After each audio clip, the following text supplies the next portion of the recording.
investing in India. There are two challenges they face. One is corruption, which is a big issue, and the second is enforceability of legal rights. It becomes a challenge to explain to the US companies to have them to gain confidence as to how can they overcome those two challenges. The Modi government has done an excellent job of bringing in some laws to do that, but I still think there's a long way to go.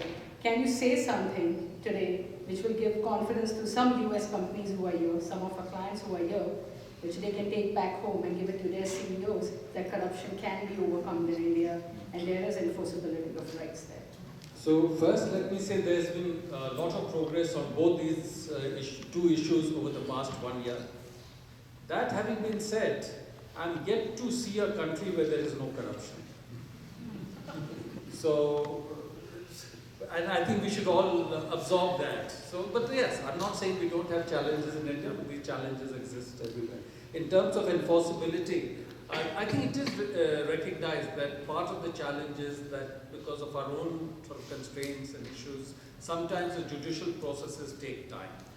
Our judicial system is very strong, it is very independent, the legal pronouncements they make are widely recognized, the process takes time. But the government has now just announced that there will be a separate commercial bench in high courts to deal with commercial cases. And so hopefully that will speed up some of the processes related to commercial disputes, and it will address some of the concerns that people are raising in this area. And in terms of various other steps, intellectual property, ease of doing business, rules and processes, one effort government is making is to bring in more and more transparency. More and more things are now being done online. We recently did a spectrum auction, it was done online. There was an auction of coal, it was done online. Most of the approvals that you need, permits that you need, you can now file online for the approval. So there is no face-to-face interaction, and that reduces the potential for any kind of corruption-related issues. So there's a lot of progress happening. Of course, we still have some distance to go, but there is progress. Great. Next question, please. I think we should do last two questions. This seems to be actually, Mr. Mazhar, one of the most enjoyed sessions that people in the Q&As. So just bear with us for a little bit. Yeah, please, go ahead. Ambassador Singh, thank you for coming.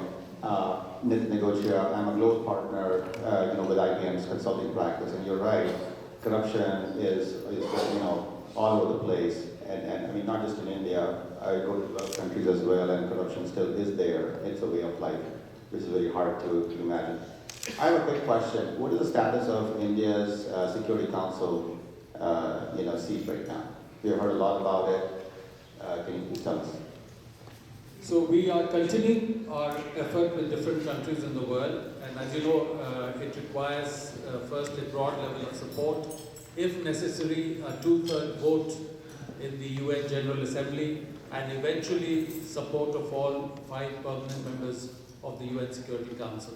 So we have been working on that, and the general sense we have is that a very significant number of countries around the world support India's candidature. Most of the permanent members of the UN Security Council have come out in support of India's candidature. But the only thing is that India by itself cannot just become a permanent member. There have to be a few others, and there is no broad agreement on what the overall structure be. So the discussions are continuing in the UN. 2 more questions. This is Vineet Good, and on behalf of Hindu Sanskrit, I welcome you, and it's an honor to have you here. And my simple question is, if someone wants to reach out to you, is there any easy way?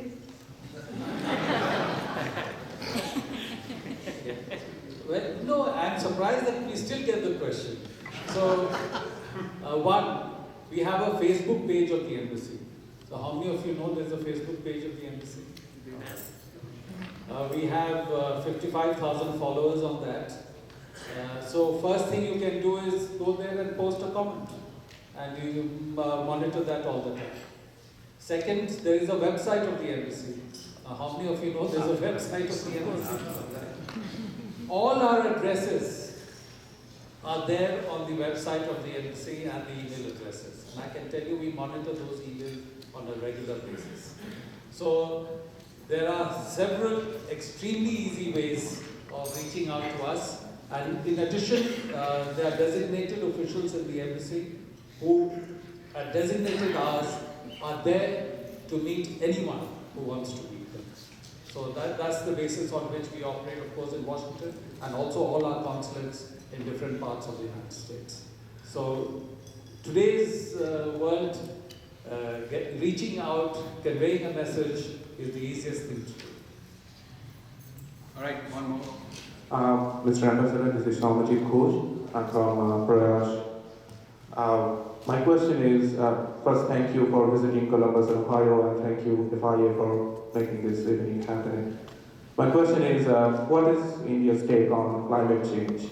India being a developing country and at the forefront of developing country.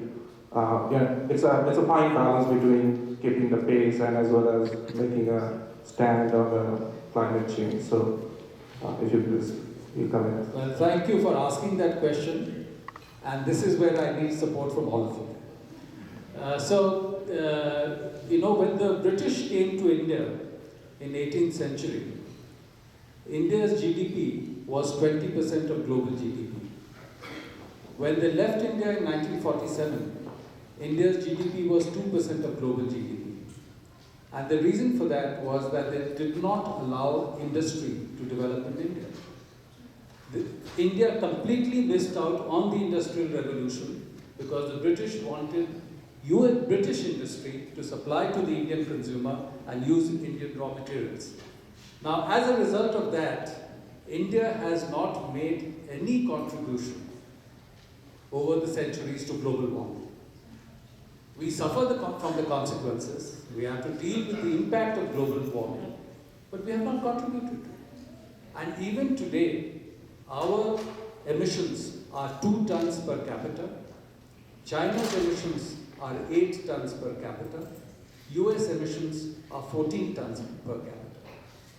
So we have to keep that in mind as we look at what India should do in terms of dealing with the impact that is there in terms of global warming.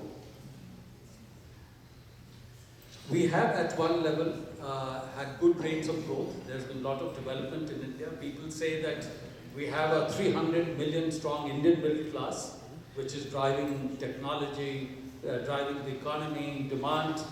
Many of you are a reflection of that process and have, of course, now come to the United States. And 300 million is a significant number because these are middle class, they say, by middle class and upper middle class by European and American standards. And 300 million is the population of the United States. 300 million is the population of Europe. So at one level it is significant, but at another level, 400 million people in India do not have access to commercial energy. And we cannot say that because there is global warming, we should deny these 400 million people in India any access to commercial energy.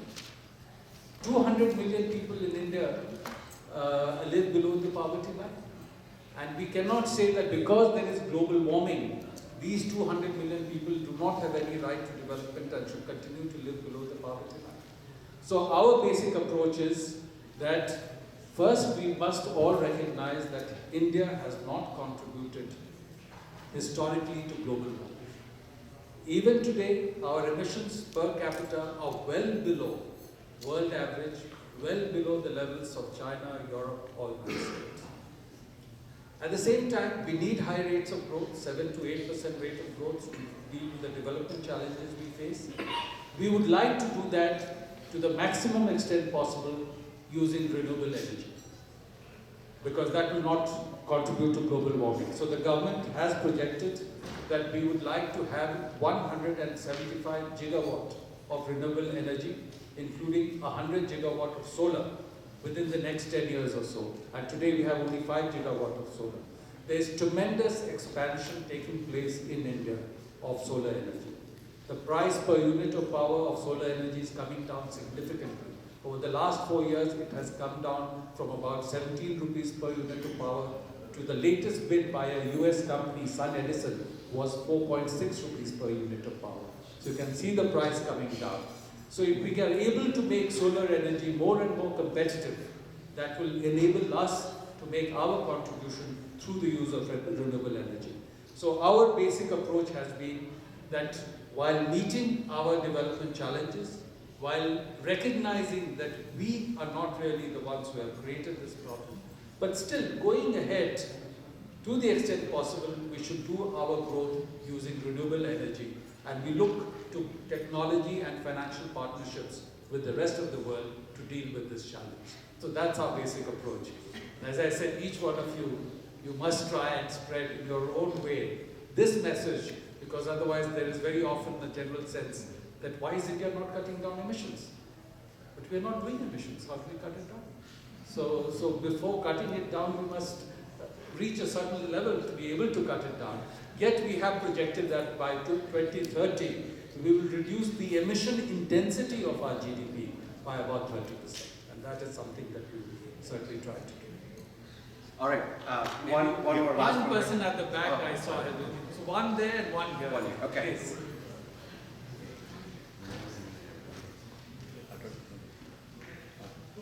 Now, can you come forward and while you're coming up here, go ahead. When we start. Okay. Yeah. Okay. Thank you. Sir, I'm Krishna Gadari, sir. I represent Columbus Telangana Association. I'm glad to hear that you're saying that India and US relationship are kind of very close now, and we're doing much better than what we used to do. I kind of feel that the relationship should be measured in a few different ways. The one is the trade and business relation, and the next is the immigration policies of two countries. I don't see a lot of love from the immigration policies that America has towards our highly skilled labor what we have. If you see the black bloc, we have 15 years of EB3 and 6 years of EB2. Who's better to ask this question to Indian ambassador to America? Is there something that we can do to make this process better? Because we have a lot of people who have innovative ideas. We want to start up our own businesses, but this is some of the things that are kind of stopping us to make some new ventures. So I want to make sure that we do something so that we don't, have the problem anymore. Thank you. I think it's an important question, and I can assure you that we are in constant dialogue with the US government on this issue. And from our point of view, we would certainly like to make it easier for people like you to be able to get these visas and regularize your stay. And we continuously take it up with the US authorities. The US authorities argue that, of course, they are mindful of this, are working on it, and they argue further that the bulk of visas under H-1B and other categories are actually going to be. So this is the challenge that we have. Thank you. One last question. Oh, sorry. Yes. Yeah, good evening. Good evening, Your Excellency. My name is Randeep, and I am a software consultant, and in part-time I am a political analyst. But I am not talking politics lately. I heard one of the attorney saying about the business and legal those things. And today I saw a report that India has improved in corruption rating, and it's better than China. It's 15 points ahead of China, so that's really good news. My request is that we have a lot of small investors. When they are corporate investors, they have attorneys, they can take help of attorneys. But people like me who want to invest individually, we don't have any legal safety. So if we have a point of contact here in the United States, we can easily talk to them. And we invest and they say, hey, we are not able to give you the product right now. Like I invested with a real estate. I was promised a building in 2014, now they say 2017, they say 2018, and I don't know if I can get that in my lifetime. So if there's a point of contact here, it's much easier for us to follow up. I think for that you have to have contact in India. There are law firms, there are others who work through these processes. You can talk to us at the embassy, but at the embassy we again have to put you in touch with people in India. We don't.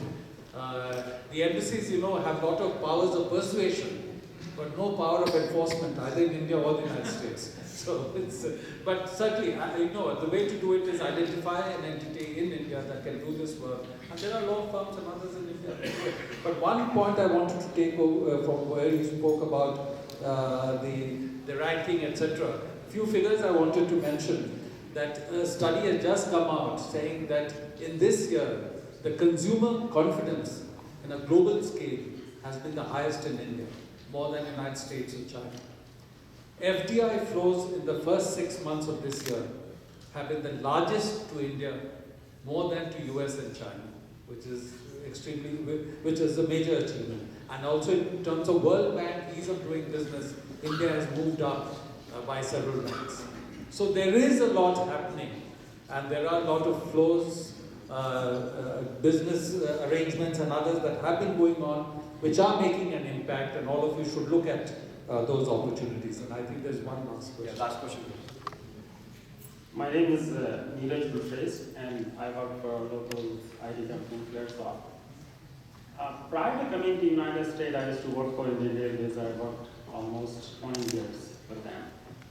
And I recall that probably during 91, 93, when you were heading East Asia region, you did help us when I deal with Vietnamese Railways, because at that time, I used to work for RISE, and you were at the NEA, and I recall that we had that meeting. So I just yes.